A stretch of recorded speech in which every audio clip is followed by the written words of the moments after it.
Hello, good afternoon. My name is Susanna Vajan, and I'm going to be explaining the gait development presentation.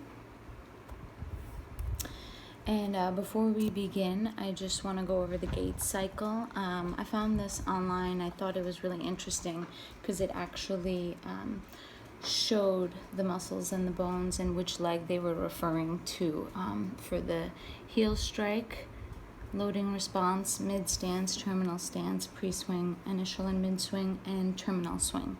So we'll be going over each development stage. So for the major changes in gait across each of the 4 stages of development, first I'll be explaining the early childhood stage. This picture right here is basically one of the still frames I examined. So as you can see, his base of support is pretty wide based. His arms are up and out so he can balance himself. He kind of staggers, lifting up one foot and not engaging the heel strike. So his initial contact and loading response is non-exhibited, takes a step with a flat foot, then shifts their weight back and forth and doing this waddling motion. The mid stance, there was not much control due to the lack of development of the muscle strength for his balance.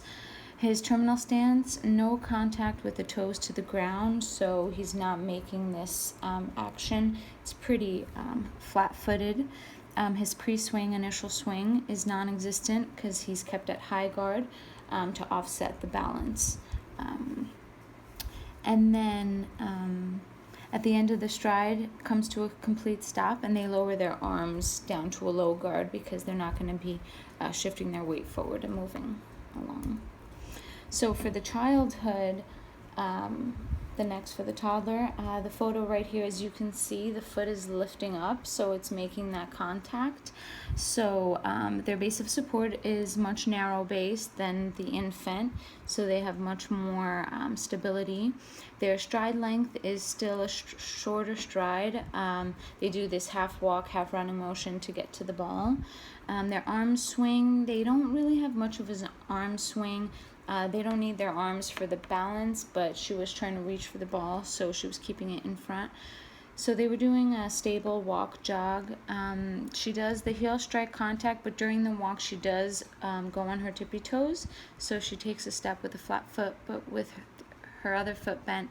They do not make the contact with their heel and use their toes and balance with their weight in the front.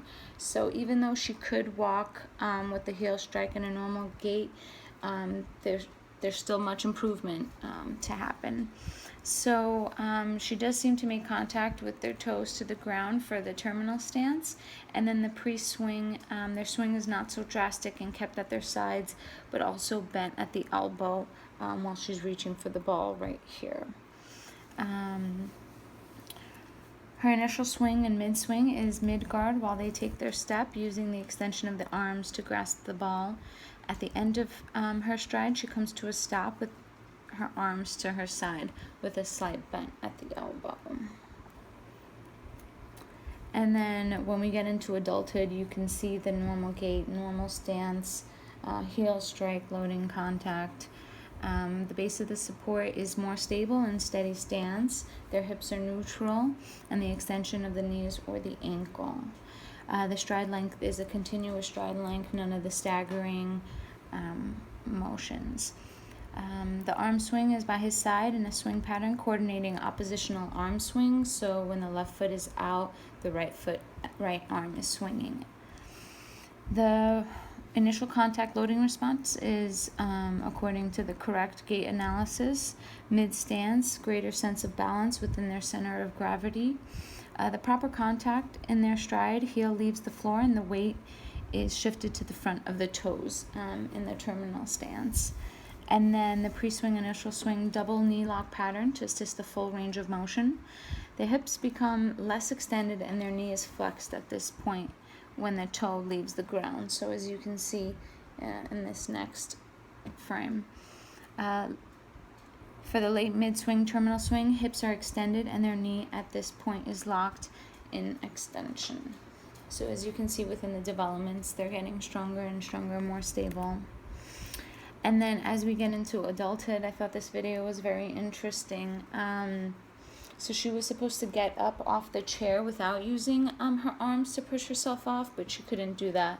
She seemed a bit frail. So her base of support is broader,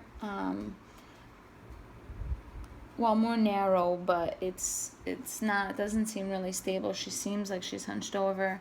Her stride length is very short and staggered, kind of just shuffling her feet across the floor. Arm swing very little, with her right arm holding her front hip, and her right arm does some sort of swing, just a slight swing. Initial contact loading response, none displayed here. Again, she was dragging her feet. Her mid stance, losing stability and muscle strength. She doesn't really have too much balance. Terminal stance, no contact with the toes to the ground. Again, she drags her feet. First pre-swing, initial swing, not much swing, keeping one arm close to her body. And then she has a partial swing for her initial mid-swing as she makes her way across the room. At the end of her stride, she places her hands in front of her hips and is slightly bent at the elbow. So as you can see, there's some bone loss, muscle loss. She doesn't really have much strength as she gets older. I'm assuming she wasn't really active in her life. Theories and principles related to each stage of the development. In early childhood, we have cephalocaudal principle, where from the head downward grows, and then proximal distal principle, where the spinal cord develops before anything else, and then outward. Childhood, we have social and emotional aspects related to their development as they engage in contact with friends and their parents. As we get into adulthood, we have the activity theory. You can maintain a level of productivity to age successfully. Aging can contribute to osteoporosis. As we get into older adulthood, with the continuity theory, individuals who age successfully continue habits and preferences, lifestyles, and relationships through midlife and later.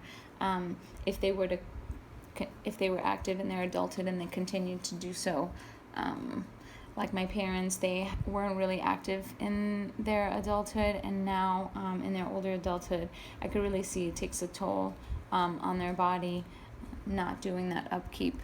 Again, loss of density in bones causing compression of the spinal column. As you get older, the density in the bones is less.